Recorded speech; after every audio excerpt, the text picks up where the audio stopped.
तुम्ही शरद पवारांना दैवत मानता, जर त्यांनी आवाज दिला तर मग तुम्ही त्यांच्यासोबत जाणार? राजकारण कधी कुठल्या वळणावर जाईल हे सांगता येत नाही. आज त्या गोष्टी विचारत नाही केला. चर्चा होतच असतात ना, प्रत्येक लोक तर्क वितर्क करतच असतात आणि राजकारण कधी असं ठरवून केलं जात नाही. तुम्ही पण आता माझ्यापेक्षा अनुभवी लोक आहे, तुम्ही आमच्यासारखे अनेक आमदार पाहता, आमच्यासारखे अनेक खासदार पाहता.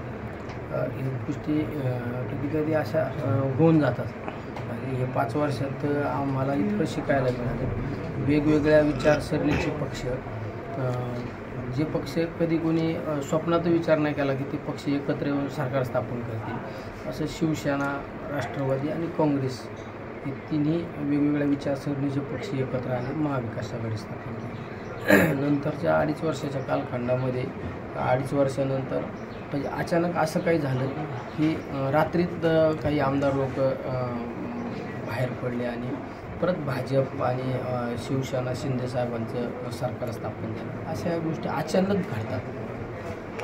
काही दिवसापूर्वी अमोल कोल्हेंनी देखील तुम्हाला त्यांच्या सोबत येण्याचं आवाहन केलं होतं. केलं ना त्यांनी. कार्यक्रम आपल्याकडंच शिवपुत्र संभाजी महाराजांचं महानाट्य झालं आणि त्यांनी कबूल केलं कित्येक ठिकाणी की इतकं चांगलं नियोजन आणि इतका लोकांचा प्रतिसाद हे मला आत्तापर्यंत मी जेवढे शो केले त्यामध्ये तेवढं पाहायला मिळालं नाही. त्याच्यामुळे त्यांना पण वाटलं अरे असं सहकारी जर आपल्याबरोबर असलं तर निश्चित फायदा होईल. त्यांची भूमिका होती, प्रत्येकाची भावना. त्यांनी आव्हान केलं होतं, मग त्यांच्या आव्हानाला तुम्ही प्रतिसाद देणार का? आज त्या गोष्टी विचारत नाही केला. पण जर तुम्ही शरद पवारांना दैवत मानता, जर त्यांनी आवाज दिला तर मग तुम्ही त्यांच्यासोबत जाणार? आता काय मी तुम्हाला काय सांगितलं, राजकारण कधी कुठल्या वळणावर जाईल हे सांगता येत नाही. म्हणजे आम्ही सुद्धा मागच्या काही दिवसापूर्वी जे भाजप आमच्या विरोधातल्या बाकावर बसून त्यांच्याबरोबर आम्ही बसलो ना. म्हणजे आम्हाला तर विधान भवनात ते अशा अनुभव आले ह्या सगळ्या घडामोडीच्या बदलात आमच्या जवळचा एखादा मित्र आमदार असताना पण आम्ही जर एखाद्या शेजारी बसलो तर आम्ही विचारायचो तुम्ही कोणत्या बरोबर आहे. तुम्ही जे सेंटर उभं केलं होतं कोविड काळामध्ये, त्यांना साहेबांचं नाव दिलं होतं. आज त्यावरच तुम्ही पुस्तक हे करताय, प्रकाशन करताय. कुठं साहेब येणार आहेत का त्या कार्यक्रमाला? आता कोविड सेंटरला आदरणीय शरदचंद्रजी पवार आरोग्यमंत्र्यांनी नाव दिलेलं होतं आणि आपण तसं 22 मार्चला लॉकडाऊन झालं. पहिलं लॉकडाऊन 22 मार्चला झालं आणि आपण 23 मार्चपासून तुम्ही पाहिलं असेल सुपा असू, टाकळी डोकेश्वर असू, अन्नछत्र चालू केलं आणि जे बाहेरच्या राज्यातील कामगार लोक होते, चाकणसारखे MIDC, रांजणगाव, तळेगाव, हे पायी जाणाऱ्या लोकांना आम्ही फार घरपोच केलं. म्हणून फार बिहारचे लोक असू, UPचे असू, आम्ही प्रत्येकाच्या जीवाशी त्या ठिकाणी जीवाला मदत करण्याचं काम केलं. निवारागृह बनवले, लहान लहान मुलांना फार चप्पल असू, सगळ्या गोष्टी एवढं करता येईल तेवढं केलं.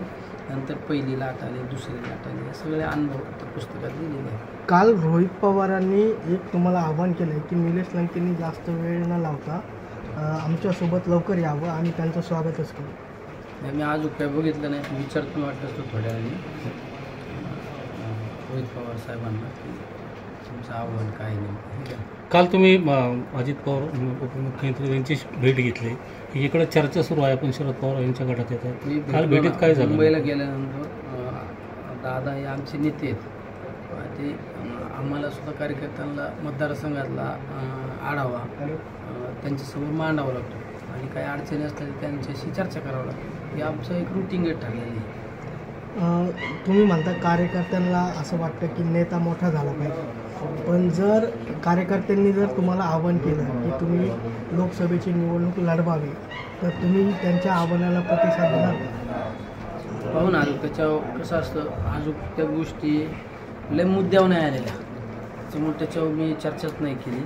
अजून कार्यकर्त्यांची भावना तर नाही समजून घेतली आणि खऱ्या अर्थाने जनमानसांची भावना पण समजून नाही घेतली.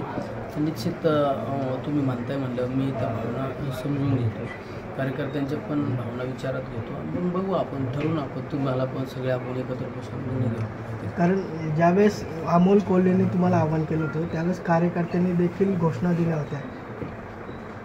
कार्यकर्ता आहे ना, तुम्ही आहे ना, कुठल्या कार्यक्रमात बघा, तुम्ही कुठली पण गोष्ट एखादी आक्रमक बोला तुम्ही, लोक लगेच शिट्ट्या मारतात, टाळ्या मारतात. मग त्याचा परिणाम किती एखाद्याला वर होतो याचा विचार नाही करायचा.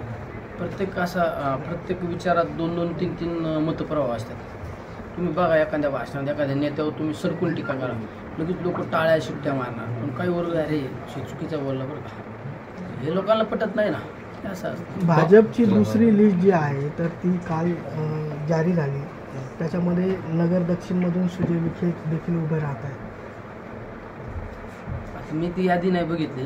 काल काय झालं, मी मुंबईवरून आलो उशार, मला काही उद्घाटन होते, त्याच्यामुळे ती यादी पण नाही पाहिली. आणि आता ती यादी पाहणं, त्याच्यावर विचार करणं इतकं मोठं थोडं मी देशाची निवडणुकी, देशाचे भवितव्य घडवणारे लोक संसदेत जात असतात. त्यामुळे आपण त्या गोष्टी कशाला चर्चा करायची. परवा एका कार्यक्रमात आपण नाराजी व्यक्त केली. पारनेर मतदारसंघाची कामं अडवली जातात, थांबवली जातात काही लोकांकडून. चालूच असतं ना, आडवी जिरवी काही लोकांचा एक धंदाच असतो, ते करतात. आपण त्याच्यातून सामोरं जायचं. आपण संघर्षातून पुढं आलेले माणसं आहे. आपण अडचणीतून मार्ग काढीत चालायचं. काय कोणाला लय दोष देऊन कोणाची लय वाद घालण्यापेक्षा आपल्या अधिकाऱ्यांच्या हातापाया पडून आपलं मार्ग काढायचा आणि पुढं चालायचं. काय हे काय. धन्यवाद.